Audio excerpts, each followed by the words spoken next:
तो in the कर previous रहा हूँ सर। हमारा क्वेश्चन नंबर 13 जो पेंडिंग था, दैट इज अब 10.3 question number 13। If vector A, vector B, vector C are unit vectors such that A plus B plus C equal to 0, find the value of A dot B, B dot C, C dot A। भाई first of all ये बहुत special question है और exam में board में बहुत बार पूछा जा चुका है, बोर्ड एग्जामिनेशन में भी और प्री बोर्ड में भी। और इस क्वेश्चन को करने के दो मेथड है, मैं दोनों ही आपके साथ डिस्कस कर रहा हूँ। तो मैं फिर से रिपीट कर देता हूँ, क्या कहा उसने कि ए बी सी, पहले तो ये चीज़ अपने माइंड में रखो कि A B C unit vector है। यूनिट वेक्टर का मतलब आपको पता है, अगर कोई भी यूनिट वेक्टर होता है तो जो उसका मैग्नीट्यूड होता है, कोई भी, ये आप ऑलरेडी डिस्कस कर चुके हैं, कोई भी यूनिट वेक्टर होता है उसका मतलब क्या होता है कि जो उसका मैग्नीट्यूड है वो 1 के इक्वल होता है। कोई भी अगर यूनिट वेक्टर है तो उसका जो मैग्नीट्यूड है वो 1 के इक्वल होगा। Such that A plus B plus C equal to zero, such that A plus B plus zero C equal to zero. तो आपको फाइंड क्या करना है, A dot B plus B dot C plus C dot A, आपको इसकी value find करनी है। Okay, अब मैंने कहा आपको कि इसके दो मेथड हैं करने के। फर्स्ट ऑफ ऑल जो गिवन इन्फॉर्मेशन है as given in the question की, जो आपका vector A vector B vector C एक यूनिट वेक्टर है तो जो इनका मैग्नीट्यूड होगा वो 1 के इक्वल होगा। पहली इन्फॉर्मेशन है गिवन है। दूसरी इन्फॉर्मेशन क्या गिवन है कि जो इन वेक्टर का सम है, जो इन वेक्टर का सम है वो जीरो वेक्टर के इक्वल है। जीरो वेक्टर क्या है वो अभी मैं आपको जब क्रॉस प्रोडक्ट समझाऊंगा तो वहाँ पे थोड़ा सा मैं इसका डिस्कशन करूंगा आपके साथ। क्या कहा उसने, A plus B plus C equal to zero, zero के ऊपर वेक्टर लगा हुआ, तो इसका जो सम है वो आपका जीरो वेक्टर के इक्वल है। ठीक है, तो अब कैसे करेंगे, मैं मेथड वन डिस्कस करूँ। मेथड वन में क्या करोगे आप, देखो अगर कोई भी आपको क्या दिया हुआ, A plus B plus C equal to zero, vector A plus vector B plus vector C equal to zero.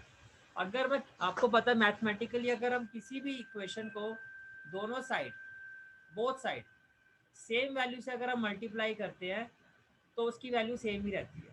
आपको दिया हुआ A vector plus B vector plus C vector equal to zero vector. तो first of all हमने क्या किया, multiply both side, multiply both side by A vector. Multiply का मतलब dot product, दोनों साइड हमने डॉट प्रोडक्ट की वैल्यू ली है, A vector dot A plus B plus C, और राइट हैंड साइड में भी हमने वेक्टर ए का डॉट प्रोडक्ट किया जीरो के साथ, तो दोनों साइड किया तो वैल्यू आपकी सेम ही रहेगी। देन अब जब आप मल्टीप्लाई करोगे तो डॉट प्रोडक्ट में क्या होता है, ए डॉट ए क्या होता है, magnitude of A square, A dot B plus A dot C equal to क्या हो जाएगा आपका zero. Vector A dot vector zero vector क्या होगा आपका जीरो। अब ए वेक्टर आपका क्या है, ए वेक्टर आपका यूनिट वेक्टर, तो उसका जो मैग्नीट्यूड होगा वन, और वन का स्क्वायर क्या होगा one, plus A dot B plus A dot C equal to क्या होगा जीरो। तो यहाँ से आपके पास एक वैल्यू आ गई that A dot B plus A dot C equal to minus one. ये हो गई आपकी इक्वेशन नंबर वन। ओके, जैसे आपने फर्स्ट इक्वेशन में ए डॉट से मल्टीप्लाई किया है, अगेन आप सेम इक्वेशन को A plus B plus zero को आप किससे मल्टीप्लाई करोगे, वेक्टर बी से, taking scalar product on both side with vector B. अब क्या हो जाएगा, B dot A again B dot B, concept क्या है, magnitude of B square plus B dot C equal to क्या हो जाएगा, बी डॉट जीरो आपका जीरो हो जाएगा। मैग्नीट्यूड ऑफ बी, बी आपका यूनिट वेक्टर तो उसका मैग्नीट्यूड वन होगा, तो वन का स्क्वायर क्या हो जाएगा वन। अब ये प्लस वन है, राइट हैंड साइड में जाके क्या हो जाएगा माइनस वन। ये होगी second equation.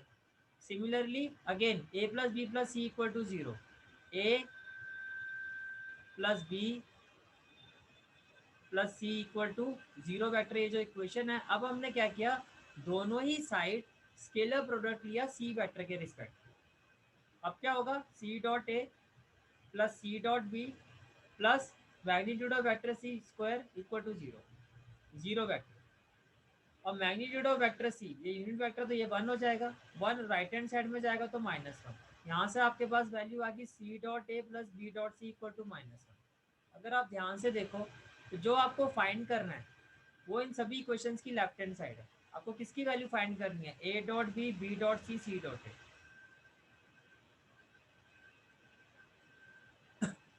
You can see that B dot C A dot C. Second equation में आपकी वैल्यू क्या है, A dot B plus B dot C. Third first equation में जाओगे तो आपकी वैल्यू क्या आई है, A dot B plus A dot C. It means अगर मैं तीनों इक्वेशन को ऐड करता हूँ तो जो मेरी लेफ्ट जो जिस इक्वेशन की मुझे वैल्यू फाइंड करनी है वो मैं इजीली फाइंड कर सकता हूँ. तो what we will do now, adding 1 2 and 3.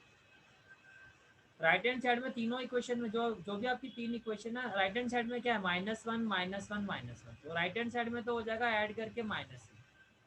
First equation की जो लेफ्ट हैंड साइड है वो है A dot B plus C dot A. Second equation की जो लेफ्ट हैंड साइड है वो है A dot B plus B dot C. Third equation की जो लेफ्ट हैंड साइड है वो है C dot A plus B dot सी.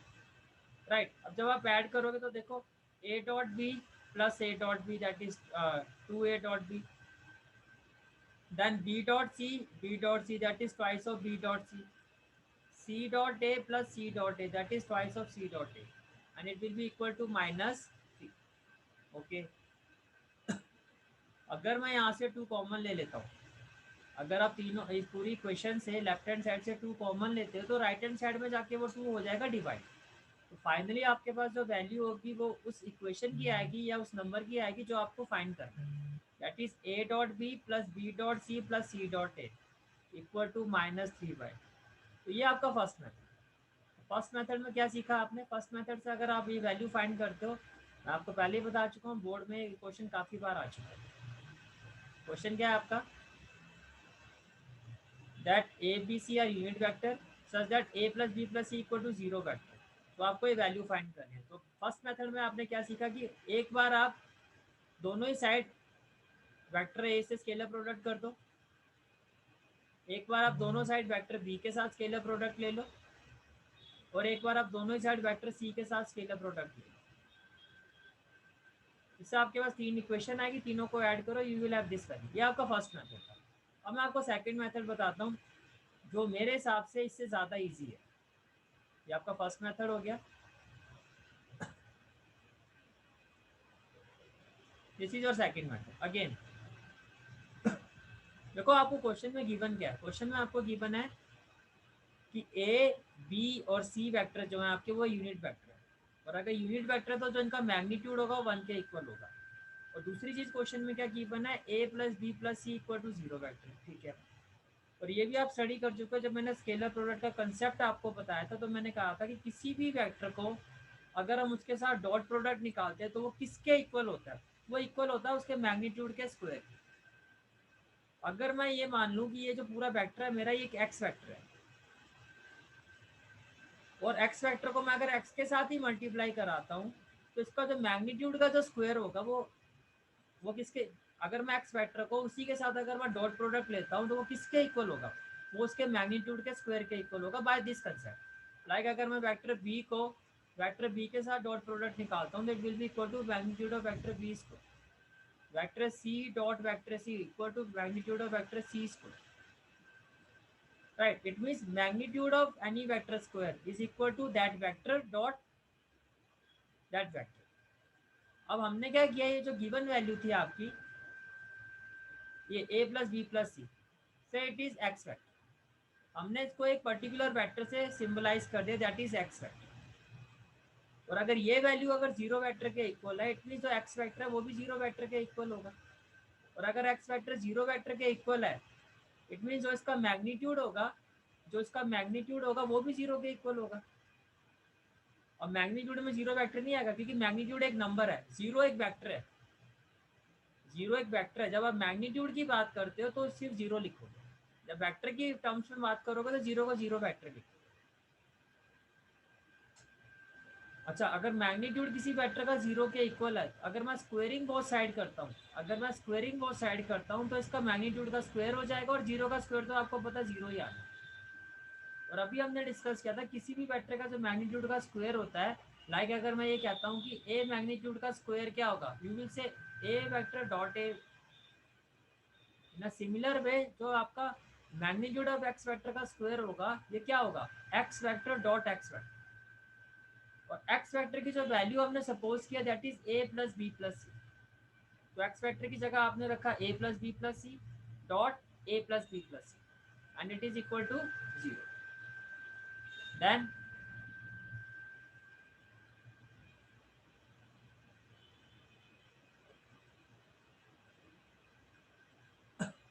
जब इसकी वैल्यू आपकी आएगी तो देखो कैसे आएगी, A vector dot A that is magnitude of vector A square plus A vector dot B vector A dot B plus A vector dot C vector A dot C B dot A b dot a b dot b that is magnitude of vector b square and b dot c,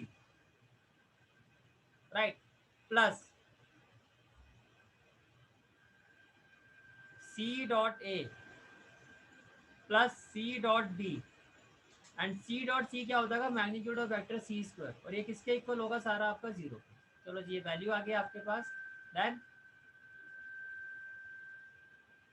as given in the question जो vector A है और vector B और vector C जो मैंने highlight किए हुए हैं, ये तीनों ही वेक्टर आपके यूनिट वेक्टर है, तो जो इनके मैग्नीट्यूड का स्क्वायर होगा वो 1 होगा, तो 1 प्लस 1 प्लस 1 ये तो आपकी ये वैल्यू होगी, ये तो इन तीनों वेक्टर्स की मैग्नीट्यूड के स्क्वायर की वैल्यू है। अब बाकी क्या बचा आपके पास, A dot B, B dot A और ए डॉट बी मैं आपको पहले ही बता चुका हूँ डॉट में सेम होता है, डॉट में ए डॉट बी और B dot A both are equal, it means ये भी आपका ए डॉट बी ही है, A dot B plus A dot B that is twice of A dot B, right. C dot A dot C का भी मतलब क्या हो गया सी डॉट ए, तो C dot A plus C dot A that is twice of C dot A, B dot C और C dot B का मतलब भी क्या है B dot C plus twice of B dot C equal to zero, 1 + 1 + 1 3, तीनों ही term से आपका 2 common आ जाएगा, तो what we will have A dot B plus C dot A plus B dot C, ये वो वैल्यू है जो आपको फाइंड करनी है। +3 राइट हैंड साइड में आएगा -3 और ये जो मल्टीप्लाई हो रहा है ये डिवाइड हो जाएगा। तो दोनों ही केस ये आपके दो मेथड है इस क्वेश्चन को करने के। मैं आपको फिर से भी रिपीट कर रहा हूँ कि ये क्वेश्चन बोर्ड में काफ़ी बार आ चुका है, तो जो पॉसिबल मेथड से मैंने दोनों आपके साथ डिस्कस कर दिया, राइट। तो आपकी एक्सरसाइज जो 10.2 आपकी कंप्लीट हो, 10.3 आपकी कंप्लीट होगी। Now we are going to start with 10.4, okay. तो अब हम स्टार्ट करेंगे अपना वेक्टर प्रोडक्ट। 10.3 में हमने पूरा स्टडी किया अपना scalar product that is dot product. 10.4 जो आपका कंसेप्ट है आपका 10.4 का, ये मैंने आपको पहले भी बता दिया था जब मैंने आपको 10.3 को स्टार्ट करवाया था कि जो 10.4 है वहाँ पे हम स्टडी करेंगे वेक्टर। मैं दोनों को कंपेयर करके चल रहा हूँ सो दैट आप स्टूडेंट बहुत बार कंफ्यूज हो जाते हैं, स्केलर है वेक्टर है कैसे पहचान करेंगे, क्वेश्चन से कैसे पता चलेगा, इसलिए मैं कंपैरिजन दिखा रहा हूँ आपको सो दैट आपको असेस करना इजी हो जाए। स्केलर प्रोडक्ट में हमने क्या सीखा, बेसिकली स्केलर प्रोडक्ट से हमें क्या आउटपुट मिलता है। स्केलर प्रोडक्ट से हम फाइंड करते हैं प्रोजेक्शन, एक वेक्टर का दूसरे वेक्टर में प्रोजेक्शन क्या है वो हमने स्केलर प्रोडक्ट से हम फाइंड करते हैं। और वेक्टर प्रोडक्ट हमें क्या रिटर्न करता है, परपेंडिकुलर वेक्टर। और परपेंडिकुलर वेक्टर का मतलब क्या है, मैं बार बार ये आपको पहले भी बता चुका हूँ, मैं इसका मीनिंग समझाता हूँ। जैसे कि देखो ये एक वेक्टर ए है, ये आपका एक वेक्टर ए है, इसको मैं रेड कलर से शो कर रहा हूँ। ये वेक्टर ये आपका वेक्टर बी है और ये वेक्टर ए है, तो दोनों के बीच में जो एंगल है थीटा है, दोनों के बीच में जो एंगल है थीटा। अगर मैं वेक्टर ए और वेक्टर बी का क्रॉस प्रोडक्ट करता हूँ तो मुझे एक ऐसे वेक्टर की वो किसके इक्वल होगा, अगर मैं ये फाइंड करता हूँ कि vector A cross vector B ये किसके इक्वल होगा, ये उस वेक्टर के इक्वल होगा जो इन दोनों वेक्टर के परपेंडिकुलर है। अगर हम दो वेक्टर का क्रॉस प्रोडक्ट फाइंड करते हैं तो उससे जो हमें वेक्टर मिलेगा वो एक ऐसा वेक्टर होगा जो दोनों ही वेक्टर के परपेंडिकुलर होगा। मीन्स ये आपका ए क्रॉस बी है, ये जो ए क्रॉस बी है आपका वो वेक्टर बी पर भी परपेंडिकुलर है, और ये जो ए क्रॉस बी वेक्टर है ये आपका वेक्टर ए पे भी परपेंडिकुलर।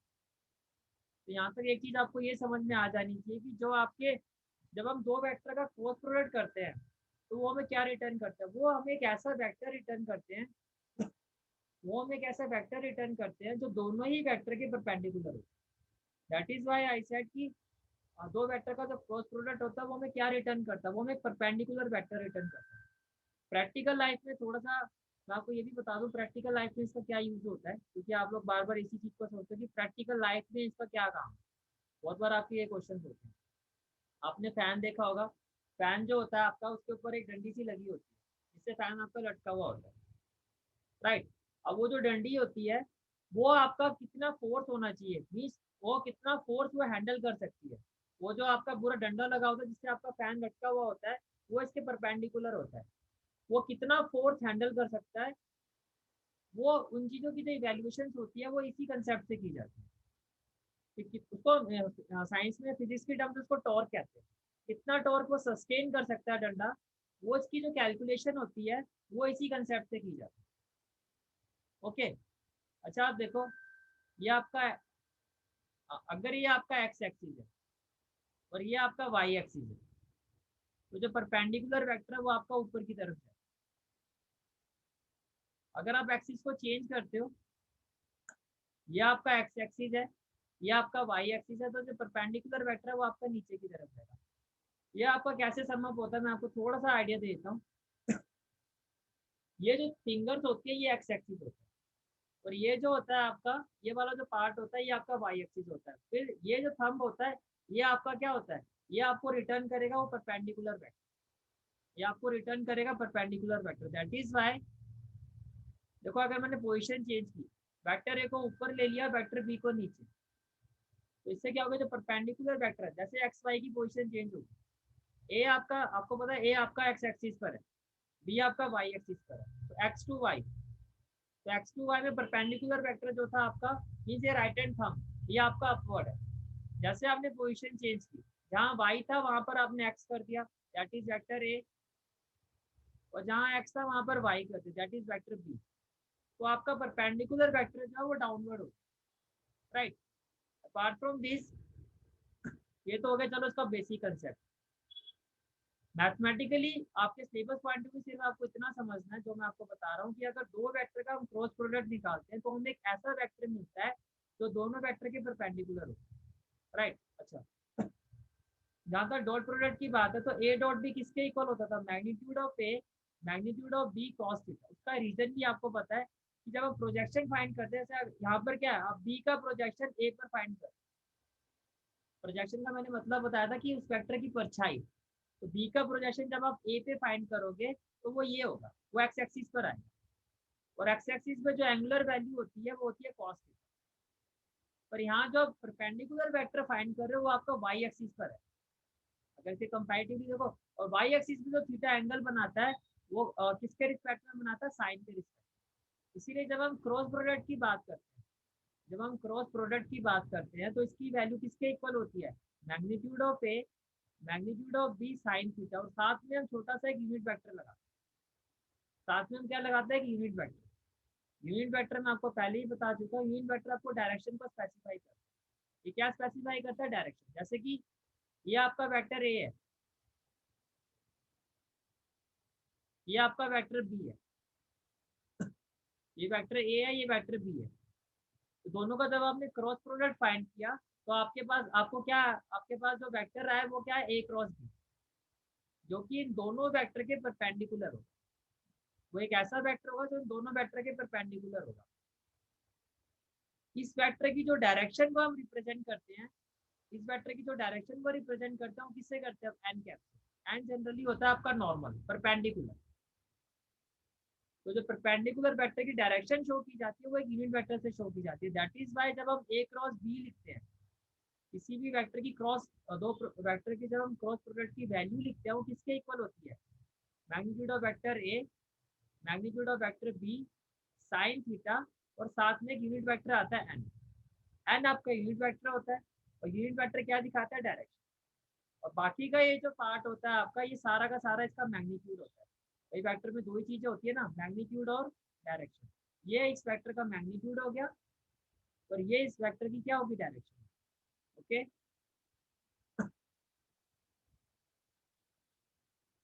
इसके बाद आपने स्केलर प्रोडक्ट में हमने क्या स्टडी किया था कि ए डॉट बी, अभी मैंने 13 क्वेश्चन में भी कंसेप्ट यूज किया था कि ए डॉट बी जो है वो बी डॉट ए के इक्वल होता है।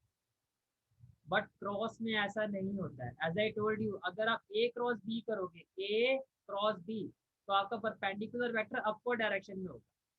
और अगर आप इंटरचेंज कर दोगे बी क्रॉस ए, तो आपका परपेंडिकुलर वेक्टर जो होगा वो डाउनवर्ड हो जाएगा। That is why A cross B is equal to minus of B cross A, और B cross A is equal to minus of A cross B. Means अगर कोई भी क्रॉस प्रोडक्ट अगर आप करते हो, अगर आप उनको इंटरचेंज करोगे तो उसकी डायरेक्शन अपोजिट हो जाएगी, दैट इज अपोजिट साइन आ। ये माइनस आप यहाँ लगाओ, उससे कोई फर्क नहीं पड़ता। बट क्रॉस प्रोडक्ट को इंटरचेंज करने से परपेंडिकुलर वेक्टर की डायरेक्शन चेंज हो जाती है। मैं आपको ये परफेक्टली एग्जांपल भी दिखा रहा हूँ। ए क्रॉस बी करोगे तो ये वेक्टर रिटर्न करेगा परपेंडिकुलर। बट अगर आप इंटरचेंज करोगे, जहाँ ए था वहां अगर आप बी लिखोगे, जहाँ पर ए अगर वहां आपने बी कर दिया और बी की जगह A, that is B cross A. B cross है, यहाँ से एक्स टू वाई होता है, बी क्रॉस है। तो बी क्रॉस है आपको जो परपेंडिकुलर वेक्टर रिटर्न करेगा उसकी डायरेक्शन जो कि डाउनवर्ड होगी। दैट इज बाय डॉट में तो क्या होता है, A dot B equal to B dot A होता है, स्केलर कंपोनेंट होता है। और वेक्टर कंपोनेंट में, वेक्टर में डायरेक्शन की बात होती है, और डायरेक्शन से आपको पता साइन चेंज हो जाता है। तो ए क्रॉस बी जो होता है वो बी क्रॉस ए के इक्वल नहीं होता है, ए क्रॉस बी माइनस और बी क्रॉस ए के इक्वल होता है। ओके, ये भी आपको क्लियर हो गया पॉइंट। नेक्स्ट है आपका, हमने क्या स्टडी किया था कि ए डॉट बी जो होता है आपका वो किसके इक्वल होता है, magnitude of A magnitude of B cos theta. अगर थीटा आपका परपेंडिकुलर हो, या फिर आप ऐसे देखो कि अगर ए डॉट बी जीरो के इक्वल होता है, अगर ए डॉट बी अगर स्केलर प्रोडक्ट जीरो के इक्वल होता है, उस केस में थीटा की वैल्यू क्या होगी। तो आप देखो कि कॉस के कौन सी एंगुलर वैल्यू पे कॉस जीरो होता है, 90। जब कॉस 90 होता है तो ये जीरो के इक्वल होता है। इट मीन्स अगर दो स्केलर प्रोडक्ट का डॉट प्रोडक्ट जीरो के इक्वल है, इट मीन्स जो एंगल है वो, उनके बीच में जो एंगल है वो 90 डिग्री होगा। इट मीन्स अगर दो वेक्टर का डॉट प्रोडक्ट जीरो के इक्वल है, इट मीन्स उनके बीच में जो एंगल बनेगा ए और बी, उनके बीच में जो एंगल बनेगा ए और बी, उसके बीच में वो एंगल क्या होगा, 90 डिग्री। बट क्रॉस में ऐसा नहीं होता। साइन थीटा जीरो कब होगा, साइन थीटा जीरो कब होगा, जब साइन जीरो होगा। साइन थीटा की वैल्यू जीरो होने का मतलब क्या है कि थीटा की वैल्यू जीरो है। अब दो वेक्टर के बीच में जीरो एंगल कब होगा, या तो वो पैरेलल हो या वो कॉलिनियर हो। दो वेक्टर के बीच में जो एंगल की वैल्यू है वो जीरो कब होगी, या तो वो पैरेलल हो, इस केस में भी इनके बीच में कोई एंगल नहीं है, या वो दोनों के दोनों वेक्टर क्या हो, कोलिनियर हो। तो क्रॉस में अगर क्रॉस प्रोडक्ट अगर जीरो के इक्वल होता है, अगर आपका क्रॉस प्रोडक्ट जीरो, जीरो का मतलब जीरो वेक्टर, मैं थोड़ा सा आपको जीरो वेक्टर भी बताए तो, जीरो वेक्टर का मतलब होता है कि इस वेक्टर का जो मैग्नीट्यूड है वो जीरो के। सिलेबस का आपका इतना पार्ट नहीं है, और कंसेप्चुअली इसका मतलब क्या, ये थोड़ा मैं आपको मैथमेटिकली पॉइंट ऑफ व्यू बता देता हूँ। जीरो वेक्टर का मतलब क्या होता है, जीरो वेक्टर का मतलब इस वेक्टर का जो मैग्नीट्यूड होगा, जो इसका मैग्नीट्यूड होगा वो आपको जीरो रिटर्न करेगा। ठीक है, तो मैंने क्या कहा आपको, अगर डॉट प्रोडक्ट जीरो है, इसका मतलब जो वेक्टर के बीच में जो एंगल है वो 90 डिग्री है, क्योंकि डॉट में होता है कॉस थीटा, कॉस 90 जीरो होता है। बट अगर क्रॉस प्रोडक्ट जीरो आता है, अगर क्रॉस प्रोडक्ट आपको जीरो वेक्टर रिटर्न करता है, इट मीन्स दोनों वेक्टर के बीच में जो एंगल है वो जीरो है। अब वो कब पॉसिबल है, दो वेक्टर के बीच में एंगल जीरो होने का मतलब या तो वो पैरेलल वेक्टर है कि उनके बीच में कोई एंगल ही नहीं है, या वो कॉलिनियर है। कॉलिनियर का मतलब both vectors lie on the same line, in this case also theta की वैल्यू जीरो। ओके, तो अगर ए डॉट बी जीरो है तो आप कहोगे A is perpendicular to B. But अगर ए क्रॉस बी जीरो है, जीरो वेक्टर है, तो आप कहोगे ए इधर A is parallel to B और बोथ आर कोलिनियर वेक्टर, और both are collinear vector. Collinear के केस में, कोलिनियर का मतलब क्या होता है कि दोनों ही वेक्टर एक लाइन फॉर्म कर रहे हैं, दोनों वेक्टर मिलके एक लाइन फॉर्म कर रहे हैं, और लाइन पर जो एंगल होता है वो आपका क्या होता है, पाई। लाइन पर जो एंगल होता है वो क्या होता है, पाई। तो ए क्रॉस बी अगर जीरो होगा तो या तो आपका थीटा क्या होगा, जीरो, बिकॉज साइन जीरो क्या होता है, जीरो, या आपका थीटा होगा पाई। और साइन पाई भी क्या होता है आपका, ये भी जीरो ही होता है। तो पाई का मतलब क्या होता है, साइन 180। और अगर आप एक्सिस पे देखो तो यहाँ जीरो और टू पाई आता है और यहाँ पाई आता है। मैंने क्या कहा, जो साइन जीरो की वैल्यू होती है वही साइन पाई की वैल्यू होगी विद अपोजिट साइन। अब साइन जीरो आपका क्या होता है, जीरो, तो साइन पाई क्या होगा, माइनस जीरो, माइनस जीरो तो कुछ होता नहीं है, तो साइन पाई भी क्या होता है, राइट। इट मीन्स अगर ए डॉट बी जीरो है तो परपेंडिकुलर है वेक्टर, अगर ए क्रॉस बी जीरो है तो इसमें दो कंडीशन है, या तो वो पैरेलल होंगे या कोलिनियर। अब कोलिनियर प्रूव करने की कंडीशन हम पहले भी स्टडी कर चुके हैं। मैंने कहा अगर दो वेक्टर कोलिनियर हो तो उसको आप कैसे जज करोगे, अगर उनके बीच में ये रिलेशन बनता है दैट इज इधर A is equal to lambda B और B is equal to lambda A, तो प्रूफ हो जाता है कि दो वेक्टर क्या कोलिनियर है।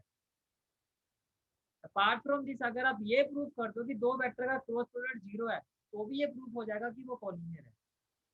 बट जब भी इस तरह का क्वेश्चन आएगा prove that two vectors are collinear, तो मेरी एडवाइस यही है कि आप इसी कंडीशन का यूज करके उसको प्रूव करो, ये इजी होता है। क्रॉस प्रोडक्ट निकालना इस इक्वेशन से ज़्यादा डिफिकल्ट है, इसके कंपैरेटिवली ज़्यादा डिफिकल्ट है। तो ऐसा कोई हार्ड एंड फास्ट रूल नहीं है कि आपको इसी से प्रूव करना है। कहीं भी क्वेश्चन मिलेगा कि दो वेक्टर कोलिनियर है प्रूव करके दिखाओ, तो आप या तो ए इक्वल टू लैम्डा भी प्रूव कर दो या बी इक्वल टू लैम्डा। और थर्ड मेथड जो होता है प्रूव करने का वो मैंने आपको बता ही दिया कि उनका क्रॉस प्रोडक्ट जो होता है अगर वो भी जीरो वेक्टर के इक्वल आ जाए तो भी ये माना जाता है कि वो कोलिनियर, तो भी वो कोलिनियर होगा। ठीक है।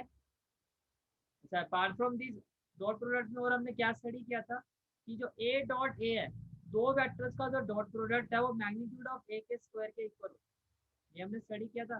क्रॉस में ऐसा नहीं होता है, तो बहुत इंपॉर्टेंट कंसेप्ट है, ध्यान से सुनना। क्रॉस प्रोडक्ट में ऐसा नहीं होता। ए क्रॉस ए मीन्स दो वेक्टर के बीच में जो एंगल है, क्रॉस का मतलब अभी आपने देखा कि वो जीरो के इक्वल होता है।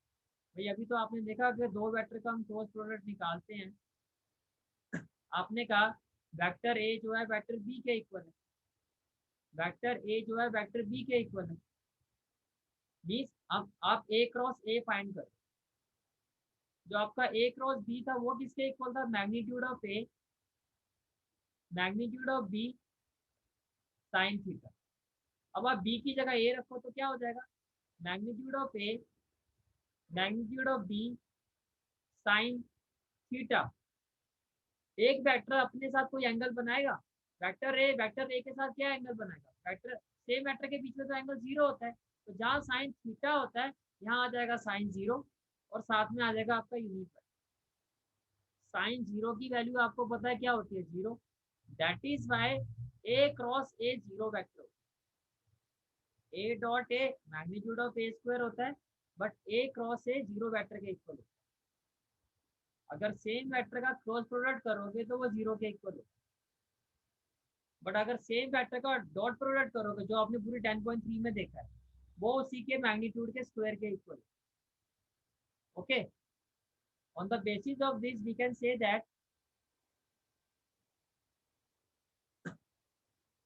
on the basis of this we can say that I dot I j dot j k dot k equal to 1। भाई कैप का मतलब क्या होता है, यूनिट वेक्टर। हमने डॉट स्केलर प्रोडक्ट में स्टडी किया था कि दो यूनिट वेक्टर का जो डॉट प्रोडक्ट होता है वो 1 के इक्वल होता है, बट दो यूनिट वेक्टर का जो क्रॉस प्रोडक्ट होता है यू कैन सी दैट वो जीरो के इक्वल होता है।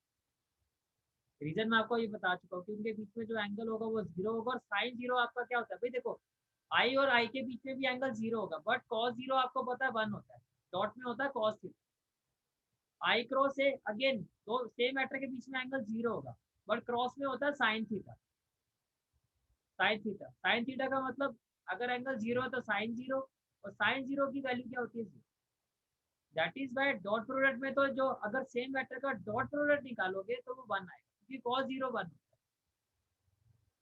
बट सेम वेक्टर का क्रॉस प्रोडक्ट निकालोगे और साइन जीरो जीरो होता है तो वो जीरो के equal. It means I cross I, J cross J, K cross के, ये आपका जीरो के इक्वल, ये आपका किसके इक्वल होगा, zero. Okay, then next concept जो हमने डॉट प्रोडक्ट में स्टडी किया था वो क्या स्टडी किया था, that is I dot J, J dot के डॉट आई, ये जीरो के इक्वल होता है। उसका रीजन मैंने क्या बताया था आपको कि आई जो होता है आपका, आई कैप जो होता है वो एक्स एक्सिस का कंपोनेंट होता है, और जे कैप जो होता है वो वाई एक्सिस का। तो दोनों एक्सिस के बीच में जो एंगल होता है वो 90 होता है, डॉट में होता है कॉस थीटा। तो अगर थीटा की जगह मैं 90 रखूंगा तो वो जीरो आएगा। That is by I dot J, J dot के डॉट आई, सभी एक दूसरे के परपेंडिकुलर होते हैं, दैट इज वाई इनका जो डॉट प्रोडक्ट होता है वो 0 के इक्वल। बट अगर आप ए क्रॉस बी निकाल, तो ए क्रॉस बी का फॉर्मूला क्या होता है, magnitude of A magnitude of B sine theta. भाई ए क्रॉस बी का जो आपका ए क्रॉस बी होता है वो किसके इक्वल होता है, magnitude of A magnitude of B sine theta. और अगर दो वेक्टर ए और बी परपेंडिकुलर है, if A is perpendicular to B means theta is equal to 90 degree like this one. So we know that sin 90 is equal to 1, sin 90 is equal to 1। और हम देख चुके हैं कि a cross b किसके equal होता है, magnitude of a magnitude of b sin theta. Theta यहाँ पे 90 है, sin 90 is equal to 1। तो a क्रॉस b क्या रिटर्न करेगा आपको, magnitude of a magnitude of b N क्या। और ये मैं आपको अभी बता चुका हूँ कि अगर आप दो वेक्टर का क्रॉस प्रोडक्ट निकालते हो तो जो आपको वेक्टर मिलेगा वो इसका परपेंडिकुलर वेक्टर। दो वेक्टर का अगर आप क्रॉस प्रोडक्ट निकालते हो, लाइक ए क्रॉस बी अगर मैं फाइंड करूंगा, तो जो वेक्टर मुझे मिलेगा वो क्या होगा, वो वेक्टर होगा जो इनका परपेंडिकुलर वेक्टर। इट मीन्स अगर मैं आई कंपोनेंट लेता हूँ यहाँ पर और बी हो गया आपका जे कैप, तो ये जो होगा ये आपका थर्ड होगा या दिस के। तो क्रॉस में क्या होता है, आई कैप क्रॉस जे कैप, ये आपको रिटर्न करेगा के। आई कैप क्रॉस जे कैप ये आपको थर्ड वेक्टर रिटर्न करेगा। क्रॉस में क्या होता है, आई और जे का जो क्रॉस प्रोडक्ट होता है वो क्या होता है, के। भाई आप ऐसे देखो ना, ये हो गया आपका, ये वाला वेक्टर हो गया से आपका एक्स वेक्टर, ये वेक्टर हो गया आपका वाई वेक्टर। तो एक्स क्रॉस वाई को जो रिटर्न कर, एक्स क्रॉस वाई करके जो मुझे वेक्टर मिलेगा वो मुझे ये मिलेगा जो इन दोनों के परपेंडिकुलर होगा, से जेड वेक्टर। भाई एक्स और वाई का क्रॉस प्रोडक्ट जो होगा वो इस थर्ड वेक्टर के इक्वल होगा जो इसके परपेंडिकुलर है। मैंने आपको अभी बताया भी था, अगर ये एक्स है ये वाई है तो ये जेड है। तो एक्स हो गया आपका आई, वाई हो गया आपका जे, और जेड क्या होता है के। दैट इज वाई अगर आप आई कैप और जे कैप का क्रॉस प्रोडक्ट निकालते हो तो जो आपको रिटर्न होगा वो क्या होगा, के कैप। आई और जे का क्रॉस करोगे तो के कैप आएगा। बस थोड़ा सा इसको जूम इन कर देता हूँ। अब देखो आप, अगर आप आई और जे का क्रॉस करोगे तो क्या रिटर्न होगा, के कैप। जे और के का क्रॉस करोगे तो आई कैप, ये थर्ड कंपोनेंट। के और आई का करोगे तो जे कैप। बट अगर आप प्रॉपर ऑर्डर के साथ नहीं जाते, जैसे आई के बाद आपको पता है जे, आई के बाद क्या आता है जे, और जे के बाद क्या आता है के बाद क्या होता है, अगर आप इस ऑर्डर के साथ नहीं जाते इसको इंटरचेंज कर देते हो, ऑर्डर के अगेंस्ट आते हो, जैसे आई जे होता है, अगर आप जे आई कर दोगे तो ये अपोजिट हो जाएगा। क्योंकि मैंने आपको बताया था अगर ये एक्स वेक्टर है और ये वाई वेक्टर है तो जेड वेक्टर आपका ये होगा। तो इनका जो क्रॉस प्रोडक्ट होगा वो जेड वेक्टर वो ऐसे बनेगा। बट अगर ये आपका एक्स वेक्टर हो गया, ये आपका वाई वेक्टर हो गया, अगर आपने इसको इंटरचेंज कर दिया तो जो इनका परपेंडिकुलर वेक्टर होगा उसकी डायरेक्शन भी चेंज हो जाएगी। और डायरेक्शन चेंज होने का मतलब माइनस है। अगर आप आई टू जे जाते हो मीन एक्स टू वाई जाते हो तो अपवर्ड डायरेक्शन दैट इज के पॉजिटिव। बट अगर आप जे टू आई आते हो तो downward direction that is minus. याद रखना बहुत सिंपल है ऑर्डर। आपको पता है जे के बाद के आता है, आपको जब भी ये क्रॉस प्रोडक्ट करते हो कोई कंफ्यूजन नहीं होनी चाहिए, आप लिखो आई जे के। अब आप देखो क्या ऑर्डर राइट है, मैंने कहा जे टू आई, होना क्या चाहिए